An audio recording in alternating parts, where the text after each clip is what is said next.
Pinigų srautų ataskaita yra vienas svarbiausių finansinių dokumentų, atskleidžiantis, kaip įmonėje pinigai juda per tam tikrą laikotarpį. Skirtingai nei pelno nuostolio ataskaita, ji parodo neapskaičiuotą pelningumą, o realias pinigų įplaukas ir išlaidas. Tai leidžia objektyviai vertinti įmonės likvidumą ir gebėjimą vykdyti savo finansinius įsipareigojimus. Ši ataskaita paprastai skirstoma į tris pagrindinės dalis. Pirmoji - veiklos pinigų srautai, kurie atspindi pagrindinės įmonės veiklos generuojamus pinigus.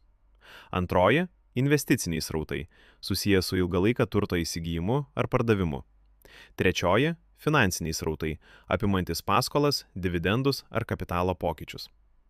Kartu šios dalys suteikia išsamų vaizdą apie įmonės finansinių srautų dinamiką. Net ir pelninga įmonė gali susidurti su sunkumais, jei jos pinigų srautai yra nestabilūs. Pinigų srautų analizė padeda atsakyti į esminius klausimus. Ar verslas generuoja pakankamai pinigų savo veiklai, ar priklauso nuo išorinio finansavimo, ar geba investuoti į augimą. Vis tik, kad suprasti įmonės būklę, vien pinigų srautų ataskaitos neužteks, o prireiks ir balanso duomenų. Taigogi, pinigų srautų ataskaitos gali pasitaikyti dvejopos, sudarytos tiesioginiu arba netiesioginiu būdu, ir juose matysite kiek skirtingą informaciją.